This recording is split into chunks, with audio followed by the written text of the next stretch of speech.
Mas o que tem a ver o que eu estava falando antes com essa agora de um homem tem que escravizar suas paixões, os seus desejos, senão ele será escravizado por elas? Mas tem tudo a ver. Eu vou ler uma coisa aqui muito rápido, que diz o seguinte: não percorreram eles a terra para que seus corações verificassem o ocorrido? Talvez possam assim ouvir e raciocinar.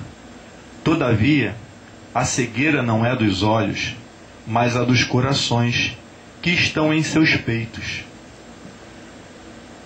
Isso quer dizer o seguinte: quando nós nos deixamos levar, quando a nossa vida é conduzida e governada pelos nossos sentimentos, pelos nossos desejos e pelas nossas paixões, normalmente a nossa razão, a nossa inteligência, o nosso raciocínio, ele fica nublado, ele fica apagado.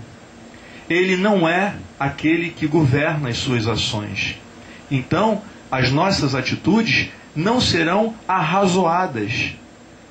O que eu quero dizer com arrazoadas é que elas não serão dotadas de razão, não serão dotadas de lógica, estarão entregues ao bel prazer dos resultados esperados e muitas vezes imprevisíveis das nossas atitudes governadas pelas paixões, pelas emoções e pelos sentidos.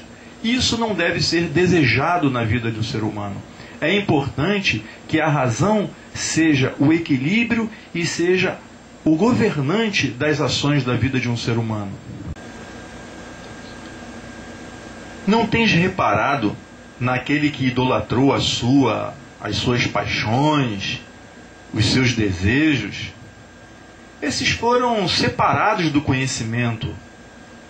Seus ouvidos foram fechados e o seu coração também foi fechado.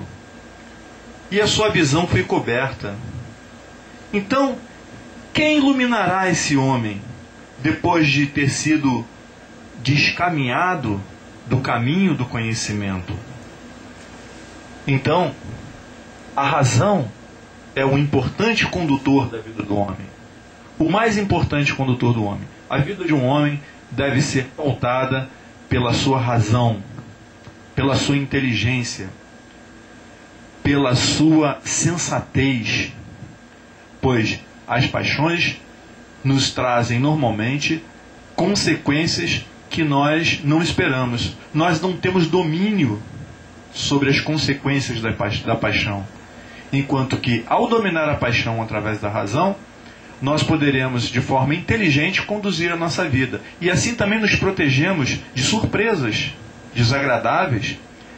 A vida é física. A vida é física. É uma fórmula muito simples. Existe a lei do retorno, ação e reação.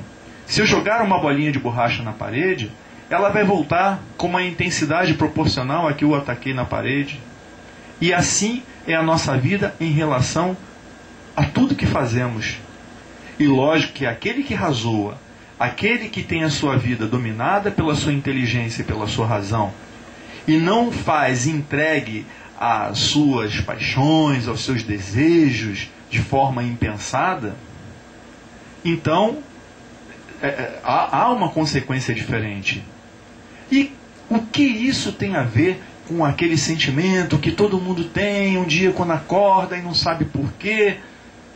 É porque não meditamos. É porque não procuramos ser sábios. A virtude mora na razão. Ou toda virtude tem como fonte a razão. E uma das virtudes do ser humano é ter o controle sobre as suas ações e sobre a sua própria vida. Para que não fique a favor do vento. Para que não seja manipulado por si mesmo, o que é pior.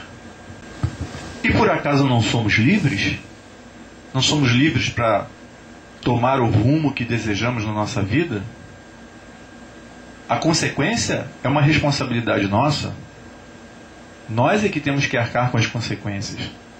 E por que não pensar nesses momentos de tristeza, em que nos achamos os piores das criaturas, que estamos com a autoestima lá embaixo, que achamos que não conseguimos nada do que desejamos.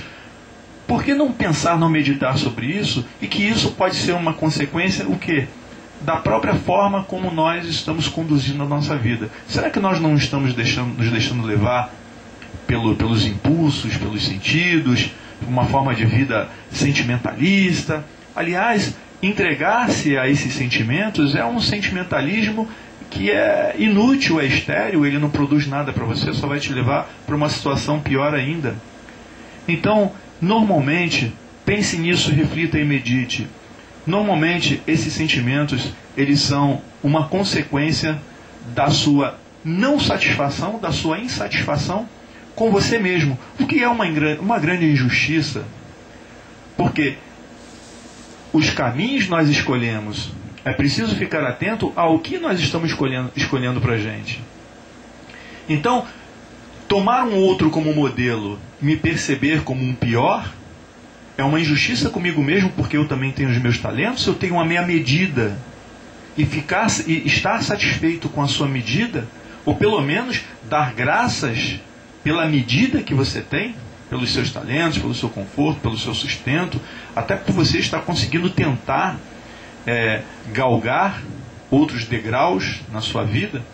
Isso já é uma graça, isso já deve ser para se agradecer e não para ficar se culpando. Então, mirar-se no outro já é um sentimento ruim, o sentimento da inveja. E querer isso para você e não satisfazer-se com o outro provoca um sentimento ruim em mim, um sentimento de derrota. Aí vem dois sentimentos muito ruins que devemos tirar da nossa vida, tirar de dentro da gente, através de uma disciplina diária, um exercício diário, disciplinado, que é a inveja e o egoísmo. É querer o que você concebe como bom que o outro tem só para mim, e te entristece que o outro tem e que você não tem. Então tem a inveja e o egoísmo. Esses sentimentos não são bons. Então isso prova que a sua vida está sendo governada por quê? Pelos teus sentimentos, pelos teus sentidos e por sentimentos pequenos de egoísmo, de inveja, de intolerância, de impaciência. Tudo isso faz com que a gente muitas vezes acorde sem saber por quê, mas estamos entristecidos e sem razão. A razão disso, a culpa disso é nossa mesmo, mas não devemos carregar essa culpa com a gente. Vamos melhorar, vamos fazer um exercício.